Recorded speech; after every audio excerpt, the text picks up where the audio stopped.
vyema kukaa nyumbani mwa Baba kwa amani, tufurahie, ndipo tunatua shida za dunia na kumtwika fedheha zetu.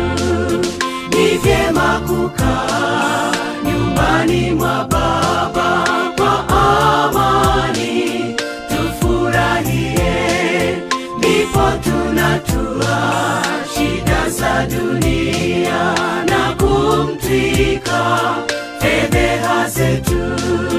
Ni vyema kukaa nyumbani mwa Baba kwa amani, tufurahie, ndipo tunatua shida za dunia na kumtwika